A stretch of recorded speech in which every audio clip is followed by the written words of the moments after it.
الحمد لله رب العالمين والصلاة والسلام على سيد المرسلين أما بعد فأعوذ بالله من الشيطان الرجيم بسم الله الرحمن الرحيم پڑھیے الصلاة والسلام عليك يا رسول الله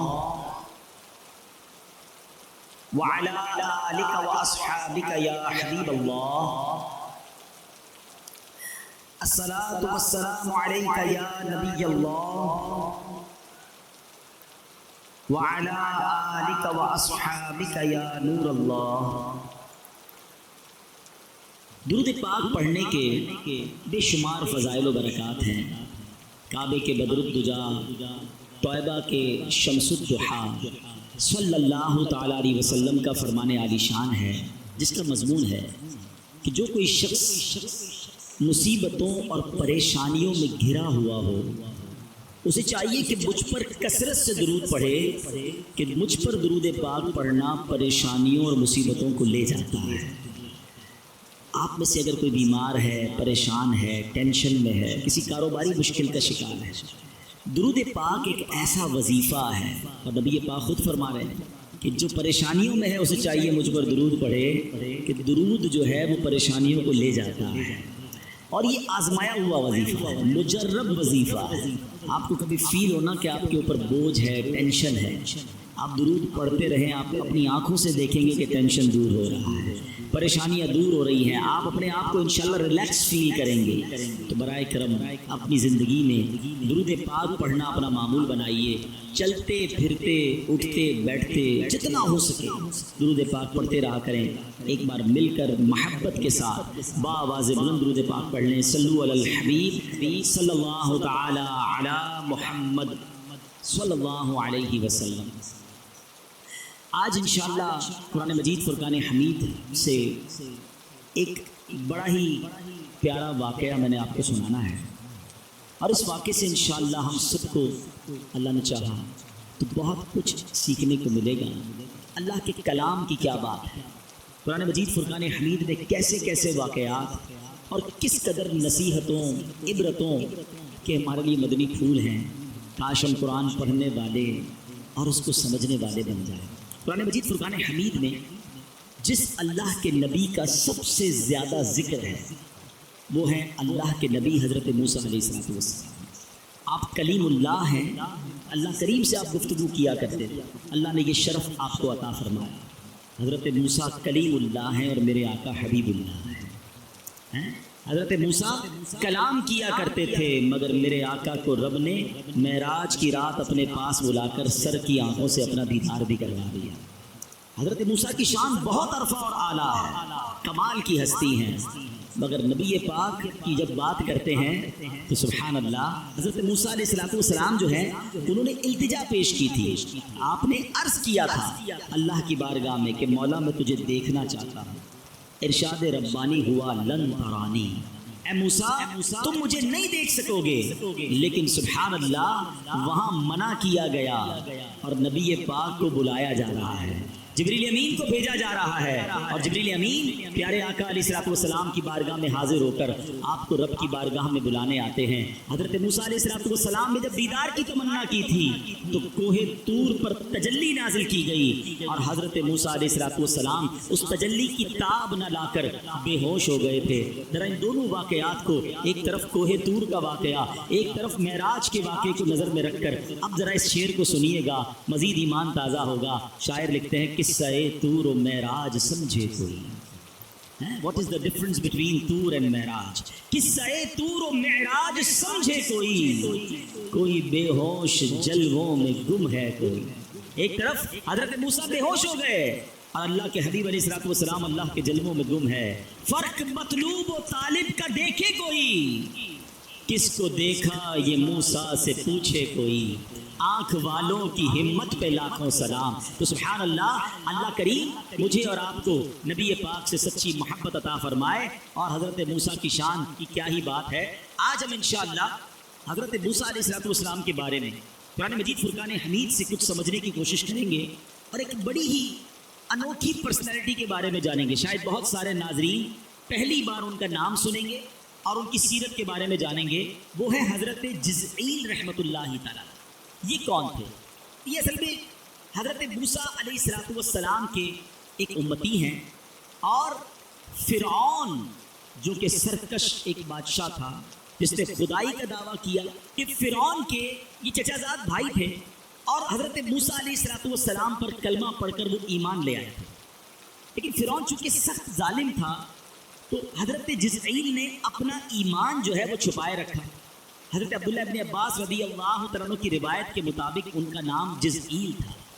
ایک بار فرعون نے اپنے وزیروں مشیروں کا ایک اجلاس بلایا اور ان سے مشورہ کیا کہ حضرت موسیٰ علیہ السلام جن کی تبلیغ دن بدن ترقی کر رہی ہے، ان کے پیروکار بڑھ رہے ہیں، حضرت موسیٰ علیہ السلام کو کیسے روکا جائے؟ کوئی طریقہ بتاؤ کہ ان کو روکا جائے، اس کی تبلیغ کی راہ میں رکاوٹ کیسی ڈالی جائے۔ اس ایجنڈے کے تحت جب سب سے پہلے اجلاس ہوا، اس میں فرعون نے جو رائے دی اس کا ذکر قرآن میں موجود ہے۔ اس ظالم نے کیا کہا؟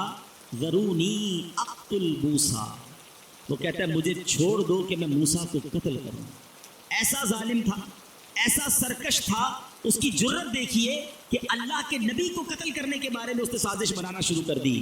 ذرا سوچئے، یہ تاریخ انسان کا ایک ایسا بدنما پہلو ہے کہ بعض اوقات انسان اسی کا برا چاہتا ہے جو اس کا بھلا چاہ رہا ہوتا ہے۔ اپنے محسنین کو ہی جناب لوگ نقصان پہنچانے کی کوشش کر رہے ہوتے ہیں۔ تاریخ اٹھا کر دیکھ لیجئے، جب بھی کسی نے حق کی آواز بلند کی، لوگوں کو جنت کی طرف بلایا، نیکی کے راستے کی طرف بلانے کی کوشش کی، لوگ اسی مبلغ کے دشمن ہو گئے۔ حضرت نوح علیہ السلام کی سیرت پڑھیں، 950 سال تک آپ اللہ کی طرف بلاتے رہے، جنت کا رستہ بتاتے رہے، اللہ کا قرب حاصل کرنے کا طریقہ بتاتے رہے، ترقی کی راہیں دکھاتے رہے، مگر ان ظالموں نے ایک نہ سنی۔ 950 سال کی تبلیغ کے بعد فقط 80 لوگ آپ پر ایمان۔ حضرت نوح علیہ السلام کی جو سیرت ہے نا پیارے اسلامی بھائی، یہ ہم سب کے لیے بہت بڑا سبق ہے۔ آفٹر 950 ایئرز 80 لوگ ایمان لائے۔ اگر آپ حضرت نوح علیہ السلام کی سیرت پڑھیں تو سیکھنے کو کیا ملتا ہے؟ کچھ لوگ کہتے ہیں نا یار بھلائی کا زمانہ نہیں ہے، میں نیکی کا کام نہیں کرتا، کوئی ساتھ دیتا ہی نہیں ہے۔ نہیں جناب، ہمارا کام نیکی کی دعوت دینا ہے، ہمارا کام اللہ کی طرف بلانا ہے۔ کوئی آئے نہ آئے اس میں ہمارا کوئی جس کو کہے کردار نہیں، ہمیں نیکی کی دعوت پہنچانے کا ثواب مل جائے گا۔ اور شیطان تو چاہتا یہی ہے۔ حضرت نوح علیہ السلام نے ہمت نہیں ہاری، 950 سال تک اللہ کی طرف بلاتے رہے۔ آج کوئی ہمارا بھائی نیکی کی طرف ایک قدم بڑھاتا ہے، کبھی ذہن بنتا ہے یار مسجد بناؤں، کبھی ذہن بنتا ہے کسی کو جناب نیکی کی طرف بلاؤں، اور سامنے والا حوصلہ توڑ دے یا کسی طرح ڈسکریج کر دے تو بندہ کہتا ہے یار میں نے کوئی نیکی کا کام نہیں کرنا، کوئی ساتھ تو دیتا نہیں، کوئی جواب تو دیتا نہیں، الٹا دل توڑ دیتے ہیں، مجھے کیا پڑی ہے نیکی کرنے کی۔ ارے جناب یہی تو شیطان چاہتا تھا کہ آپ چھوٹی سی دل آزاری ہو اور نیکی کا کام چھوڑ دیں۔ نہیں جناب، امام حسین کے واقعات سنے ہیں، کربلا والوں کی باتیں سنی ہیں۔ کیا کربلا والوں نے 22,000 کے لشکر کے سامنے نیکی کی دعوت چھوڑ دی؟ کیا انہوں نے اسلام کے کام کو چھوڑ دیا؟ کیا انہوں نے دین پر کمپرومائز کر لیا؟ سر کٹانا گوارا کیا، مگر نبی پاک کے دین کے پرچم کو بلند کر گئے۔ ہمارے اسلاف کی سیرت بھری پڑی ہے کہ ان کو ڈسکریج کیا گیا۔ خود پیارے آقا علیہ السلام کی جو مکی زندگی ہے، یعنی نبی پاک نے اعلان نبوت کیا تو اب اسلام کی بات کرتے ہی اپنے پرائے ہو گئے، رشتہ دار دشمن ہو گئے، راستوں میں پھول بچھانے والے، صادق اور امین کہنے والے اب نبی پاک کے جانی دشمن ہو چکے تھے۔ مگر میرے آقا نے ہمت نہ ہاری، لیکن آج پوری دنیا میں اسلام موجود ہے۔ یہ میرے آقا کی قربانیوں کا صدقہ، یہ صحابہ کرام کی ان قربانیوں کا صدقہ ہے۔ مگر آج نبی پاک کا کلمہ پڑھنے والے، غلامان مصطفیٰ کہلانے والے بعض اوقات چھوٹی چھوٹی باتوں پر دل توڑ دیتے ہیں۔ نہیں جناب، ہم نے نہیں کرنی نیکی کام، ہم نے دعوت اسلامی والے بھی مجھے سن رہے ہیں، مدنی قافلے میں جاتے ہیں، کوئی دل توڑ دے، بیان کرنے گئے کسی نے ساتھ نہیں دیا، ہم کہتے نہیں بھائی اب نہیں جائیں گے۔ ایسا نہ کیا کرو، شیطان چاہتا یہی تھا کہ تم کسی طرح نیکی کے راستے سے ہٹ جاؤ۔ ہے پیارے اسلامی بھائیوں، یہ ہسٹری رہی ہے۔ اگر آپ انبیاء کی ہسٹری پڑھیں، آپ صحابہ کی ہسٹری پڑھیں، اولیاء کرام کی ہسٹری پڑھیں، ان کو ریڈ کارپٹ ویلکم نہیں ملا، ان کو بھی بڑی مشکلیں اٹھانی پڑی۔ حضرت خواجہ غریب نواز کو کون نہیں جانتا، مگر جب خواجہ غریب نواز ہندوستان آئے تھے ویلکم نہیں ہوا تھا، پورا ہندوستانی خلاف ہو گیا تھا، پانی بند کرنے کی دھمکی تھی، بیٹھنے نہیں دیتے تھے، مگر خواجہ نے بات جاری رکھی، ہمت نہ چھوڑی۔ اللہ نے کیسی برکت ڈال دی کہ 90 لاکھ غیر مسلم مسلمان ہو گئے۔ وقت آتا ہے، ٹائم لگتا ہے، اور اس کے بعد اللہ وہ ترقی دیتا ہے، وہ راہیں کھول دیتا ہے کہ پھر غیب سے مدد آتی ہے۔ تو نیکی کے کام میں ہمارا کام ڈٹے رہنا ہے، اللہ کریم پھر غیب سے مدد فرماتا ہے۔ تو بہرحال اب ہوا کیا کہ حضرت موسیٰ علیہ السلام کو اب قتل کرنے کی سازش وہ کر رہے تھے، لیکن اب حضرت موسیٰ سے وہ مقابلہ تو نہیں کر پاتا تھا فرعون، کئی بار ان کو زیر کرنے کی کوشش کی، مگر حضرت موسیٰ علیہ السلام کے پاس زبردست دلائل ہوتے تھے، وہ معجزات دکھاتے تھے، تو فرعونی کہتے ہیں یہ تو جادو ہے۔ ایک بار تو فرعون نے کیا کیا، بہت سارے جادوگروں کو جمع کیا کہ یہ لگتا ہے جادو کرتے ہیں، تم ان کا مقابلہ کرو۔ جادوگر آئے، بڑے بڑے انہوں نے اپنے جس کو کہتے ہیں نا شعبدے دکھائے، اپنی رسیاں پھینکی، وہ ساری رسیاں سانپ بن گئی، پورا مصر جمع تھا کہ مصر کے بڑے کمال کے جادوگر جن کے نام ہے دنیا میں، اب وہ اپنے جادو دکھائیں گے۔ اب جب وہ رسیاں سانپ بنی اور سانپ ادھر ادھر جانے لگے، ہر طرف خوف پھیل گیا۔ اللہ اکبر، حضرت موسیٰ علیہ السلام نے جب اپنا عصا مبارک زمین پر ڈالا، وہ بڑا اژدہا بن گیا اور وہ تمام سانپوں کو نگل گیا، اور اس معجزے کو دیکھ کر سارے جادوگر سجدے میں گر گئے، سب نے کلمہ پڑھا اور حضرت موسیٰ کے غلام بن گئے۔ جادوگر تو مان گئے، مگر فرعون اور اس کے ساتھیوں کے دل پر مہر ایسی تھی کہ وہ اس کو بھی جادو ہی سمجھتے رہے اور حضرت موسیٰ پر ایمان نہ لائے، مقابلہ نہیں کر پاتا تھا۔ آخرکار پلان کیا کہ کسی طرح شہید کر دیا۔ اچھا، فرعون نے اس سے پہلے بھی بہت کوشش کی ہے۔ حضرت موسیٰ علیہ السلام کی ہسٹری جو ہے نا، اگر اس کو قرآن سے پڑھے نا، one of the historical history, آپ کے بچپن سے ہی واقعات بڑے کمال کے ہیں۔ آج لوگ کہتے ہیں یار کوئی کمال کی کہانی سناؤ، کوئی عجیب و غریب واقعہ ہونا چاہیے، انٹرسٹنگ اسٹوری سناؤ۔ پرابلم یہی ہے، نہ ہم نے نبیوں کے واقعات پڑھے، نہ ہم نے قرآن کے واقعات پڑھے، حالانکہ ایسے ایسے عجیب و غریب واقعات اور ہسٹوریکل ایونٹ ہوئے ہیں کہ اگر آج ہم بیٹھے اپنے بچوں کو سنائیں تو عقلیں حیران ہو جاتی ہیں کہ اللہ کریم نے اپنے نبیوں کی زندگی میں کیسے کیسے واقعات ہمیں عطا فرمائے۔ اب ذرا سنیے گا، حضرت موسیٰ علیہ السلام کے بچپن کا واقعہ ہے۔ فرعون نے خواب دیکھا اور وہ خواب یہ تھا کہ بیت المقدس کی طرف سے ایک آگ آئی ہے اور اس نے مصر کو گھیر لیا ہے اور سارے قبطیوں کو جلا دیا۔ قبطی یہ فرعونی تھے اور بنی اسرائیل کے لوگوں کو کوئی نقصان نہیں ہوا۔ تو جو اس کے کاہن تھے انہوں نے کہا کہ ہمارا علم بتاتا ہے کہ بنی اسرائیل میں ایک بچہ پیدا ہوگا جو تیری بادشاہی کو زوال لے آئے، تجھے تباہ و برباد کر دے۔ جب فرعون نے یہ تعبیر سنی تو حکم جاری کر دیا کہ بنی اسرائیل میں جو لڑکا پیدا ہو اس کو قتل کر دیا۔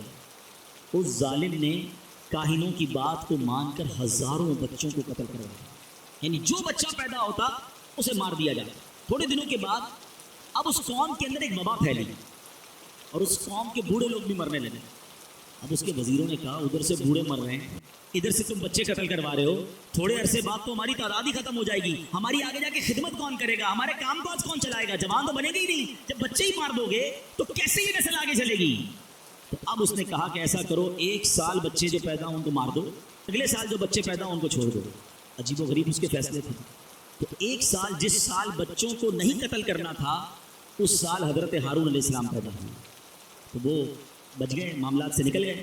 اب جس سال بچوں کو قتل کرنا تھا اس سال حضرت موسیٰ پیدا ہوئے۔ اب وہ تو اس کے کارندے ڈھونڈتے تھے کہ کدھر بچہ ملے اسے قتل کر دیں۔ حضرت موسیٰ علیہ السلام کی جو والدہ تھی انہوں نے کیا کیا کہ حضرت موسیٰ علیہ السلام کی پیدائش کو بہت چھپایا کہ کسی طرح پتہ نہ چلے، اور اب سبحان اللہ، اللہ کریم نے ان کے دل میں یہ الہام ڈالا، حضرت موسیٰ کی والدہ کے دل میں، کہ تم حضرت موسیٰ کو دودھ پلاؤ۔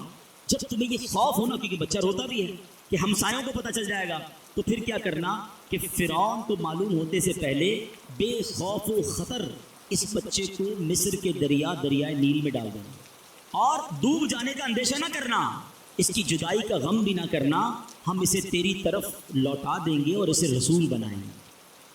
اچھا، یہ پوری بات اللہ کریم نے قرآن میں بیان فرمائی۔ حضرت موسیٰ کی والدہ کا نام کیا تھا؟ یوحانز، اور آپ لاوی بن یعقوب کی نسل سے ہیں۔ پہلے آپ کے دل میں یہ بات ڈالی کہ بچے سے گھبرانا نہیں، اس بچے کو پانی میں ڈال دینا، یہ ڈوبے گا نہیں اور فرعون بھی نقصان نہیں پہنچائے گا، یہ بچہ واپس بھی تمہارے پاس آئے گا اور اس کو رسول بھی بنایا جائے گا۔ اب ایک ماں ہے، اس کو پتا ہے پورے شہر کے بچے قتل کیے جا رہے ہیں، میرا بچہ کیسے بچ سکتا ہے؟ لیکن اللہ کریم نے دل میں یہ بات ڈال دی، اور اس بات کو قرآن سورہ قصص میں کتنے پیارے انداز میں بیان فرماتا ہے۔ میں یہ واقعہ بیان کرتے کرتے تھوڑا سا توجہ یہ بھی دلانا چاہوں گا کہ دیکھو یہ سب رب کے کلام میں موجود ہے، یہ ہمیں پہلے کیوں نہیں پتا، یہ ہم نے پہلے کیوں نہیں پڑھا، اور اپنے بچوں کو، اپنی فیملی کو یہ واقعات ہم کیوں نہیں سناتے؟ سنو اللہ قرآن میں کیا فرماتا ہے۔ بسم اللہ الرحمن الرحیم۔ وَأَوْحَيْنَا إِلَىٰ أُمِّ مُوسَىٰ أَنْ أَرْضِعِيهِ فَإِذَا خِفْتِ عَلَيْهِ فَأَلْقِيهِ فِي الْيَمِّ وَلَا تَخَافِي وَلَا تَحْزَنِي إِنَّا ردوه الیک وجاء